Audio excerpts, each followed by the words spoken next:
Hi guys, what is going on, and welcome back to the second episode of our Kingdoms and Castles little playthrough. So, if you remember in the first episode, everything went horribly. I mean, it went really badly. So, since I didn't really think about it properly, we started on this island, and we didn't have any stone.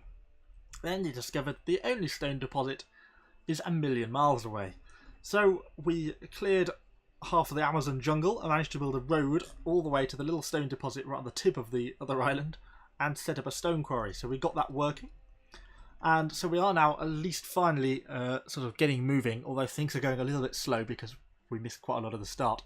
We had our first dragon visit, although it was only a flyby. It didn't actually stop and burn anything to the ground, thankfully. And we're now building things up a little bit. So we've got our granary is currently being built, although our biggest problem is we're running out of workers. So we've got the farmers are all working flat out because I want to make sure we don't run out of food again like we almost did last time. Then we've got the timber workers who are producing all the wood, the builders who are building the granary, and I guess something else is being built, if the fact that it requires 6 workers. But I don't know what. What's requiring 6 workers? Ah, the well as well. Yes, there we go. And then we've currently not got any spare workers for the quarry, which is a bit of a problem because obviously we need stone for the various buildings we've got. But hopefully this well will be built soon. I'm going to fast forward mode a little bit, it's just waiting for some stone. Obviously, for them to get stone, they have to travel to the other end of the island and collect it, so it's quite a bit of an effort. So that's reducing the fire risk around the area, which is obviously a good thing. Oops, didn't mean to click that. And now, hopefully that should have given some of the builders, so some of the people should be going back to the quarry, which they are, which is exactly what we want. So let's have a look at what are we going to do to advance next. So we could obviously build more homes, which would obviously be a useful addition. We could also look at building things like a market. And we also need to do charcoal. That's something that people want. But that's going to require more workers. And obviously charcoal tends to want to be built in the middle of nowhere because people don't like having charcoal near them. So let's build a charcoal... 1 or 2? I'll just build one for now. One charcoal hut sort of the end of the map. I think it only requires one person to use the charcoal hut, so that shouldn't be too much of a problem. Obviously, this is the Maritimes and Ports beta mod, beta gameplay. It's not yet been officially released, it's just still in sort of early development, but that gives us access to outposts to claim extra islands, the docks, the transport ships, etc. like that. And obviously we have a much bigger map than the traditional game. So our happiness is looking pretty good, and we just got our granary finished, which gives us lots of extra food storage, which is obviously exactly what we want. So I think, a fire has started. Oh, and we're now a small village. as the fire started, I guess that's because we surpassed 25 residents.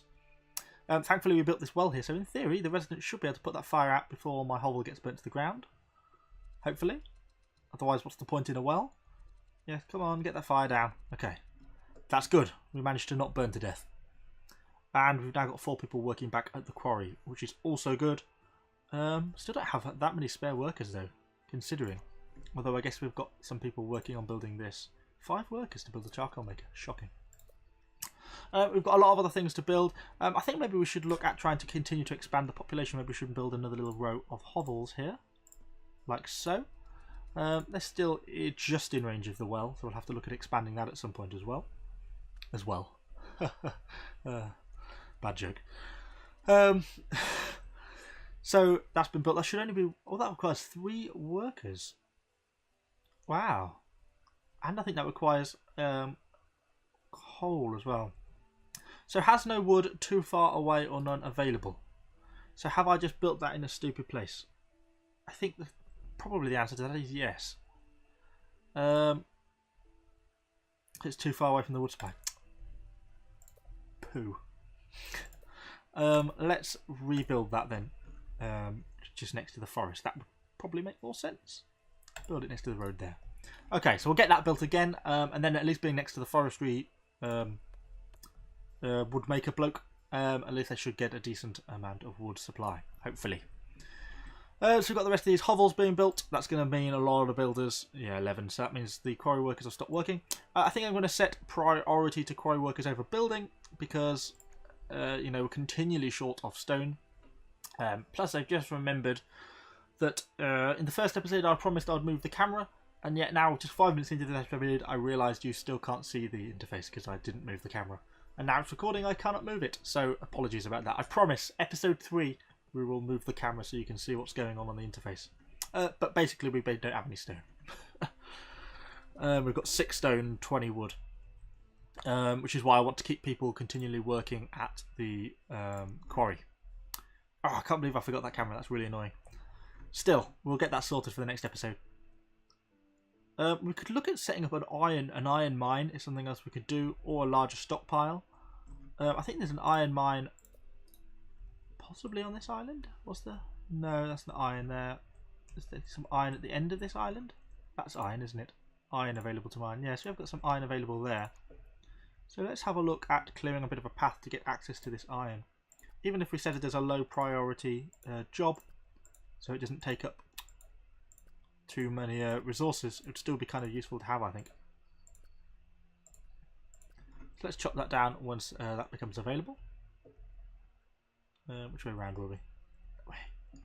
So we've got 35 people now in our village. We've got 6 people staying last year, so it's really starting to grow up. We're starting to get quite a few people now. So all our timber, I don't know if you're going to be able to see this screen because the stupid camera's in the way, sorry. So our charcoal makers are all fully stocked, so they should be working now, which they are. They're now producing the wood. Then we've got obviously next to the woodcutter shop, so that's working fine. One thing I'm just thinking that might be a good idea to do, since charcoal maker's job is playing with fire, let's build a well there. I think that could be a bit of a safer decision.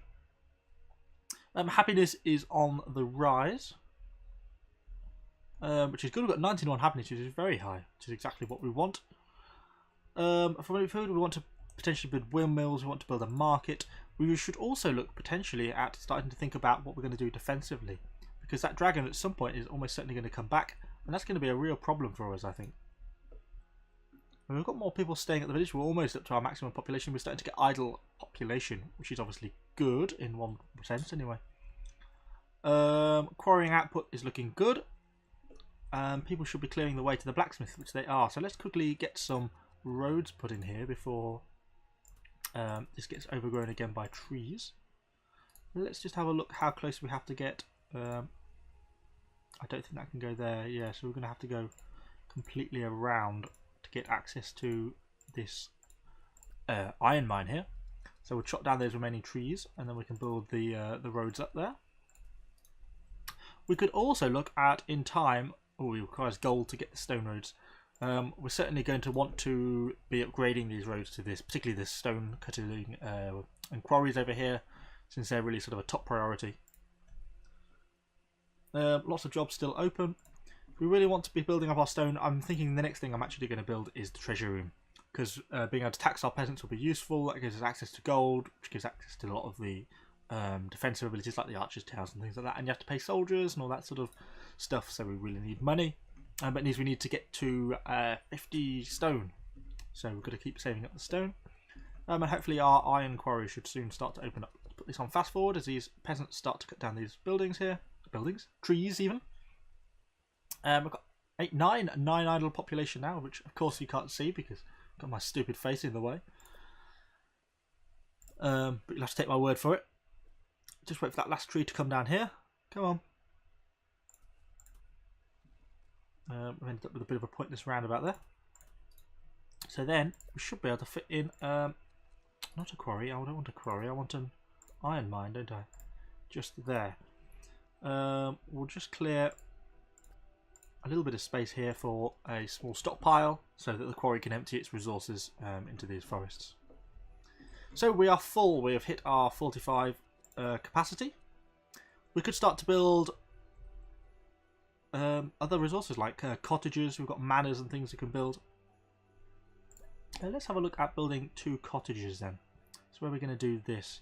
Would this be the most sensible place? We could probably fit 2 in there quite neatly. Let's do that. They like to be next to each other because they have to have access to neighbours. If you don't build 2 properties next to each other, then they don't have neighbours, and that gives them like a massive happiness negative, which is obviously bad. Obviously building these means they're going to want access to more things like libraries and taverns and that sort of thing to increase their happiness. So that's something we're also going to have to worry about.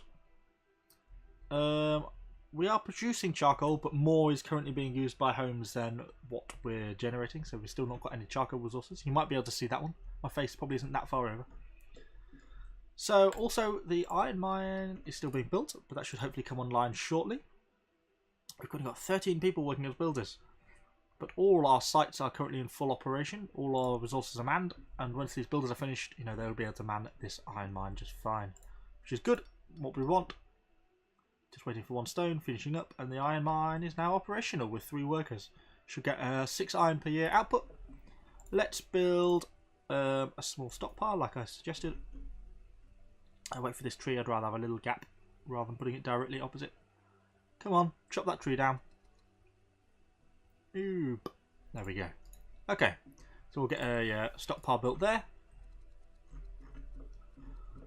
Then how's our stone looking? Oh, I keep spending it. Yeah, I was trying to save up stone, but I keep actually spending it. We want to save up for the treasure room, and then we can start to look at maybe a few defensive structures. Probably only going to be like maybe the odd tower or something, just in one of the gaps here, maybe, and to try and provide a little bit of defense for our core village. I'm not going to be able to defend things like the stone quarry down here. It's unfortunately it's just too far away. Though we do need to look at probably building a well over there. Oh, one of our peasants died under mysterious circumstances. That means murder. Murder in the village. Do we need a police force? I don't think that's anything we can do. So let's just hit it on fast forward and wait for this quarry to start to pick up a bit of speed. That's our biggest problem is stone. Let's look at... We could build a second quarry. Should we look at that? Yeah, let's look at that. So we think about trying to build... It's all these forests are a pain because I've got to clear them to get road access to everywhere. Like that and like that. Let's see where that puts us in line with that one. We've got another villager back, so we're back up to our full 45 population. Our cottages are well under construction. The charcoal makers and... Yeah, a lot of people working on the timbers to cut that down, so that's kind of took... Because you can now set job priorities, of which you can probably only see a little bit of this tab because of my stupid face. Again, sorry. Because forest timber workers have got priority, it means like by setting chopping down trees here, this becomes a priority job, and things like iron working slow down. But iron working currently isn't actually really being used by anything, so it doesn't really matter. I've not got any blacksmiths currently constructed, so it's not really a problem for me. We've got plenty of wood coming in now, probably in part because of the amount we're chopping down over here to create the roadways, which obviously let's get built. Oh, have I missed a turn there? I have, and that one needs to be chopped down as well before we can get anywhere. Oh, our beds have obviously massively increased all of a sudden because we've now got 57 beds available because one of the cottages, 2 of the cottages are finished. There's 69 beds available. Wow. Happiness is down a little bit because they've not really got full access to charcoal because charcoal's still in pretty short supply. So let's think about building another charcoal burner. Obviously this is a drain on the wood resources because per wood makes 2 charcoal. But for now I think it's probably a worthwhile cost to do because obviously it really affects the happiness of people and there's not really enough charcoal available. It's far more is being used than is being produced. So our population is now going to start to increase rapidly, I would expect. I've nearly got this road down by the looks of it, so let's get another piece in. Is that not... Oh, it's got one tree left to cut down. Come on, chop, chop, chop. I'm on the puns today. Chop, chop. Okay, so what were we doing? More stone. So let's just clear these last few away here. And that should give me access to that mine. And we'll chop that one away there to give access for a stockpile. So wait till that's done and then we'll finish up that bit of road, get another quarry online. I also noticed we have now got over 50 stone, which is what we wanted for our treasure room. I'm just trying to think about placement in terms of both defence and in terms of where it's going to less obstruct housing. I think it makes sense to try and cluster housing together because housing gets benefits from things like the town square, and then if we build a library or something, I'd rather be able to put it at the centre of the housing, which affects the most. If I spread housing all over the place, then you end up having to build more libraries, more churches, etc., etc. which is obviously not a good thing. Yeah, you see, so our peasants want a tavern and our peasants want a church or a library, because these people really want access to that sort of thing. But more importantly, they still don't have any charcoal, because even though it's not being produced quick enough, basically. Although you can't fully see this, job priority is looking fine. There's a bit of a shortage on the miners, but there's obviously quite a few builders. 5 builders assigned there, and 2 of the builders assigned to the road workings. More of the stuff's being chopped down, and obviously they can use the wood to make the road, which is great. They're going to need a lot of stone for this treasure hut, which they're going to have to carry from all the way over here. That's going to take them a while. Oh, one of our peasants unfortunately is drowned. Okay, the dangers of living on an island, I guess. Food income is still looking okay. We are just producing more food than we're eating per year. But sooner or later, I think we're going to have to increase food production. Maybe we should have a look at in the previous games I tended to not favour orchards. I found them to be kind of pretty low in terms of production. Even though they can't be flooded by the heavy rains, I kind of found them annoying. So I'm kind of just more inclined to just produce another little row of farms, to be honest. All the high fertility stuff's around the outskirts of the island, which is fine. It kind of makes it a little bit hard to put up windmills properly and stuff. We could maybe stick a few here and there. But we'll just continue to grow in the high fertility areas now for the moment. Around the outskirts, we'll continue to build farms. Obviously, we've got our granary here nearby, which obviously we want people to have access to. Oh, wow, that's cool. That didn't used to do that. When you click on it, you get the roof comes off, so you can see all the food stored inside. Huh. Okay, cool. So yeah, we've got a few more farms. Obviously, that will take up more workers, but our population is now on the increase. 7 people visited, 6 found a home. Obviously, great. Starting to get quite quick population growth. Still not making enough charcoal.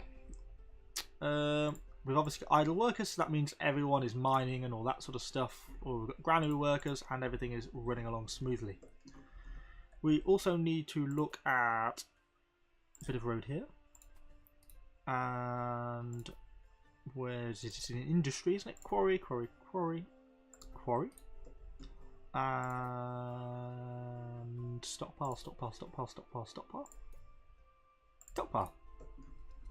So we'll get another quarry opening, and then we can start to increase stone production. Obviously this is important because we're going to need a lot of towers and stuff going forwards. How much is 1 tower block? 15 stone and 5 wood. Let's think about building our first tower. I think we're going to build it around the keep. Okay, that's all my stone gone. Going to have to build that a little bit higher for that to be anything even vaguely defensive. Obviously, ultimately, we're going to want more of an outside wall to be a bit more defensive, but for now, I think the best thing is just going to be able to have the odd inside tower. That would be a good spot for one, not taking any fertile land, that sort of thing. Our treasure room is still under construction, plodding along very slowly. So we've still got everyone's in the jobs. Happiness is looking good. So we're going to have to look what we're going to be building next, which is obviously the church or library and a tavern, but all of which requires gold. Of which we don't have any. And obviously these require upkeep. So if you have a library, you have to pay a librarian. I don't think a church requires any upkeep, actually. Gladly accepts any donations. And a library does. And I think a tavern just requires food. So it's sort of a bit of a balance. But churches take up vast amounts of land. They're really big buildings, so they're kind of a bit inconvenient in that sense. We are approaching our maximum population. We've now got 65 peasants, because you probably can't see that, out of a total of 69 possibilities. So we've got more workers at the stone quarry, so that's all going ahead flat out. It's obviously grand. Let's place another castle block. We'll perhaps do this 4 high, maybe, or maybe 5 high. 4 high, probably. Once we get this going, we're then going to invest in a library or thing to increase the average happiness, and then on top of that, we're then going to start to upgrade this road. Because this is our current biggest drawback, is look, all these poor peasants have got to carry stone blocks from the quarries over here all the way down to our keep over here. Obviously it's entirely my own fault for building a stupid location and doing a stupid map, but it's sometimes it's kind of fun to have these challenges that you have to deal with, and it kind of makes the stone roads kind of a worthwhile addition, because they've now got like an actual purpose, because we do need peasants to be able to travel faster between the two settlements and obviously along the main road. Our charcoal is now slightly increasing, so hopefully people should have access to it in their homes, which they do, which is giving increased happiness, which is obviously a good thing. It's just the fact that the lack of a tavern that's dragging people down a little bit, which is unfortunate, but we can get that built soon. As soon as this all the stone gets carried over for this stupid treasure room. You can see other people carrying it over. Look. Problem is, it still needs so much, it's going to take quite a while for that to get carried over. Let's stick it on fast forward mode a little bit. Now we are now full, and we've got idle peasants. So that's fine. If we've got a little bit of spare stone, it might be worth, before it all goes wrong, investing in a well there. Hopefully that's accessible. People can hopefully walk over the stone quarry to access that. And I think we'll probably, if I've got enough stone, which I do, we'll build one there as well. Because if there's one thing I remember learning about this game previously, is that fires are a nightmare and they break out almost all the time. And I've just realised, can we name this island? Well, we can. What are we going to name this island? Evo Island seems a little bit dull, but oops, not one. What could we call it? Any thought? I'll just go Evo Island. If you have an idea, let me know and we can rename this island. I guess each of these individual islands? Yeah, yes, we can name each of the islands individually. So if you've got an idea for an island name, let me know. That'd be kind of cool. So yeah, 1 idle peasant, 69 population. Those wells have basically gone up very quickly. Okay, good. This tower is slowly going up. Let's just add another block onto it. Oh, cannot build any height. Okay, it's gone up to the maximum height, or it will be its maximum height shortly. 8 stone required left on the thing. At least the wood is not quite so far away for them to carry. And our charcoal is rapidly going up, which is great. Our food is pretty low still though, actually. So it might be worth looking at either building something like a windmill to try and increase food production. But it's going to be hard. It's not going to have a great deal of impact, is it, on anything like that? Or just building some more farms, which is the easy solution. Like that. So we'll just do that. That's going to increase food production. We want to make sure we've got a good stock of food. We're only +6 per year. I'd rather be higher than that because you get quite a big happiness, a negative multiplier, and people do eventually starve if you run out of food. So we want to keep ahead on the food front. So the rest of the resources coming in. I think this is the last bit of stone they need, and then it's just the wood. So we should start to shoot up now. Look, we've only got 6 wood left to go, and then we're going to be able to start taking tax. So I want to get this tax workshop built in this episode, and then we can finish off. Also worried that we're going to have some form of invasion, be it Viking and or dragon soon. I would expect that to be the case. Come on, people. Bring the last bits of wood for me. 3 to go. That should be 2 trips. I think people are actually travelling to collect the wood. Oh, Christian bar stand. Go away. I think people are going over here to collect the wood from the wood that I chopped down on the trees. It should be nearly there. 3 wood is going to bring another 3 there. Is that everything? Okay. Go away. Click on that. So, it's got 5 workers. Wow. Wow, I can't believe it requires 5 workers to actually tax people. So obviously we want to add a tax rate. Plus 32 gold per year. Okay, how much unhappiness does that cause? I'm trying to get an idea of being taxed. Minus 12. Wow. That does add quite a negative happiness multiplier. But we've got to get this tavern up and running and stuff, and then that will increase things. Our gold is shooting up pretty quickly, so that will be quite a worthwhile one. Yeah, consumes food, increases villager happiness, provides happiness per knowledge gained over time, or the church. I think we'll try and get to 30 gold and build up the library next. But for now, I think we'll end this episode here. We're sort of approaching 24 minutes, so I want to try and keep these 20-25 minutes an episode and do them quite regularly. So, things have picked up a little bit from the first episode. They went quite badly. Obviously, first thing, I really will try and remember to move the camera from the bottom of your screen to the top of the screen so you can see things a bit better. Obviously, it's really stupid of me blocking off all the interface so you can't see any of the resources or anything. But I can't move it once I started filming, so apologies about that. So if you've enjoyed the video, do let me know what you think in the comments down below. Subscribe to the channel. We've got lots more of these Kingdoms and Castles episodes coming. It really does help the channel out. We're well over 100 subscribers now. It's going really well. So yeah, make sure you hit that subscribe button. Thanks for watching, guys, and I shall see you all on the next episode.